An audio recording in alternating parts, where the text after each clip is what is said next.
Lok Sabha election के बाद बिहार के स्टॉक प्राइस में जो उछाल आया है वो हम और आप देख ही रहे हैं। मोदी जी नीतीश कुमार को अपने बगल वाली कुर्सी में बिठाते हैं, समझ रहे हो? Feeling proud Bihar. लेकिन ग्राउंड पे कितनी कोशिश की गई है सुधारने की, ये किसी से छिपा हुआ है नहीं। आज भी लोग दिल्ली मुंबई बाउंड ट्रेनों में 10 से 12 हजार रुपए कमाने के लिए भेड़ बकरी की तरह जा रहे हैं। बिहार जितना आंकड़ों में गरीब दिखता है और जब आप उसको इन पर्सन फील करते हो तो दोनों में जमीन आसमान का फर्क है। क्या वो इन पर्सन और भी ज्यादा बहुत भयानक दिखता है। इसलिए इस बार का बिहार विधानसभा इलेक्शन बहुत ही इंटरेस्टिंग हो जाता है, एक देसी वेब सीरीज की तरह, जिसमें पुराने कैरेक्टर्स हैं, नए धोखे हैं और तीसरा जो किसी ने सोचा ना था, एक ग्रैंड एंट्री हुई है प्रशांत किशोर की। थोड़ा सा मैं आपको बिहार पॉलिटिक्स के ग्राउंड को समझा देता हूं, जिससे आपको कॉन्टेक्स्ट आ जाएगा कि प्रशांत किशोर इसमें कहां स्टैंड करते हैं। मोटा मोटी तौर पर अगर हम देखें तो 3 पार्टियां हैं, लालू यादव की आरजेडी राष्ट्रीय जनता दल, नीतीश कुमार की जदयू जनता दल यूनाइटेड और तीसरा बीजेपी तो है ही। इसके अलावा भी छोटी छोटी पार्टियां हैं जो की रोल निभाते हैं सरकार बनाने में। चिराग पासवान की पार्टी एलजेपी, जीतन राम मांझी की हिंदुस्तानी आवाम मोर्चा और उपेंद्र कुशवाहा जैसे लोग, एक दो और नाम है जैसे मुकेश सैनी। मिल मिला के 10-15 सीट्स आ जाता है, जिसको जितना बोरा मिलता है या यू नो व्हाट, जिधर जितना दूध मलाई मिलती है वो उधर खिसक जाते हैं। अब इस सब में आलू बन जाते हैं नीतीश कुमार, जिधर जाएंगे उधर ही सब्जी बनती है। बहुत पीछे मैं नहीं जाऊंगा, 2020 का ही इलेक्शन रिजल्ट आपको दिखाता हूं। अब यहाँ पे देखिए बीजेपी को सीट मिला है 74। उसके बाद जदयू जो कि हैं आलू नीतीश कुमार, इन्होंने 115 सीटों पर कंटेस्ट किया, जिसमें इन्हें 43 सीटों पर जीत मिली। अब अगर हम नीचे महागठबंधन में जाएं, सबसे बड़ा दल है इसमें आरजेडी, जिन्होंने 144 सीटों पर कंटेस्ट किया और इन्हें जीत मिली है 75 सीटों पर। अब इसमें क्लियरली एक 6वीं क्लास के बच्चे को भी समझ में आ जाएगा कि जहाँ मेजोरिटी है वहीं सरकार बनती है। अब मेजोरिटी के लिए यहाँ पे सबसे अच्छा कैटलिस्ट क्या है? जदयू जो कि 43 सीटें जीती है, वो रहेंगे तभी मेजोरिटी बनेगी। अब कल को उनको मन हो गया कि नहीं हम चले अपने भतीजे के पास, तो अपना 43 लेके इधर आ जाएंगे, हो गया भैया मेजोरिटी कम हो गई, सरकार गिर गई, फिर से महागठबंधन की सरकार बनेगी। कल को उनको फिर से मन हुआ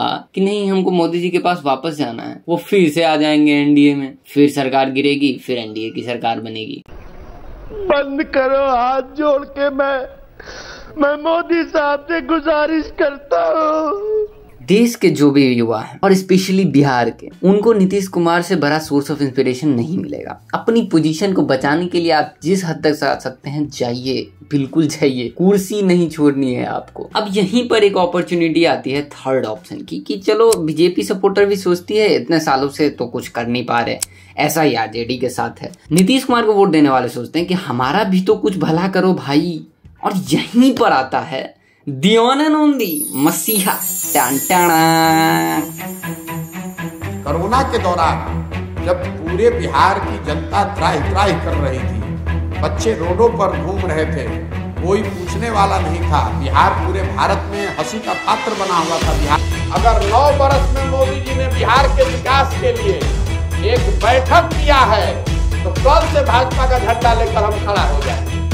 कुछ लोगों को लगता होगा कि भैया ये कहां से उठ के आ गए हैं, कौन है ये? तो मैं आपको बता दूं कि ये कोई ऐरा गहरा नत्थु कहरा बाबू नहीं है जो विदेश से पैसा बहुत सारा कमा के लाए हैं और अब अचानक खड़ा हो गए कि भैया अब तो हम सीएम बनेंगे। इनके करियर का ग्राफ ही शुरू होता है सीधे सुप्रीमो प्राइम मिनिस्टर। 2014 के इलेक्शन में जो Narendra Modi as a brand निकल कर उभरे थे, उनमें इनका एक बहुत बड़ा इंपॉर्टेंट रोल माना जाता है। ऐसा कहा जाता है, एक्चुअली ये कोई पब्लिक फोरम में है नहीं, ऐसा कहा जाता है कि अमित शाह से इनकी बात बनती नहीं है। इसका बदला लेने आ जाते हैं नीतीश कुमार के साथ 1 साल बाद 15 के बिहार विधानसभा में। ये वही साल है जब नीतीश कुमार लालू यादव के साथ आए थे और महागठबंधन बनाते। इस महागठबंधन के पीछे Prashant Kishor as a headman थे।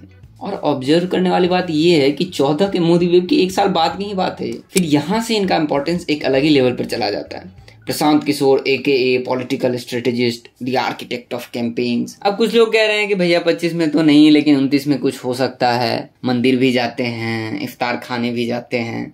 पहले गांधी थे सिर्फ पोस्टर पे, अब अंबेडकर भी आ गए हैं। जनरली देखा जाए तो एक बहुत ही अपॉर्चुनिस्टिक कंडीशन बन गई है। नीतीश कुमार अब थक गए हैं, बीजेपी के पास कोई चेहरा है नहीं, आरजेडी का अभी तक 90s का नॉस्टैल्जिया चल रहा है। रही कांग्रेस की बात तो भैया राहुल गांधी एयरपोर्ट से उतरकर खुद विधानसभा चले जाएं तो मैं मान लूं। तो कहीं ना कहीं एक थर्ड मैन जनता चाह तो रही है। अब वो पीके ही होंगे, वो इलेक्शन के बाद ही पता चले। 24 के लोकसभा इलेक्शन के बाद किसी के भी प्रेडिक्शन करने की हिम्मत रह नहीं गई है। फिर तो मैं क्या ही हूँ, बहुत बड़े बड़े स्टूडियो में रोए हैं। देखिए इन जनरल कहें तो ये कोई भी कह सकता है कि अपॉर्चुनिटी तो है, एंटी इनकम्बेंसी का भी फैक्टर है, लेकिन क्या ये इतना आसान होगा जनसुराज के लिए या पीके के लिए?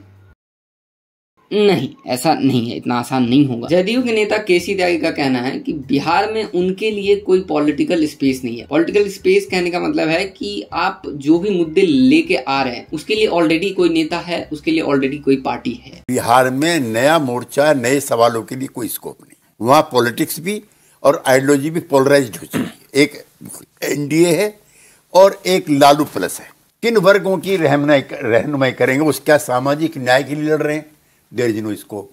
क्या वो राष्ट्रवादी शक्तियों के संचालन और एकीकरण के लिए लड़ रहे हैं? There is no scope. दूसरी बात यह है कि भले ही आप नीतीश कुमार के साथ 10 साल पहले थे, लेकिन जब आप एक नई पार्टी के साथ आते हैं, एक नए सिंबल के साथ आते हैं, तो लोग तो आपको एज ए न्यू कमर ही देखते हैं।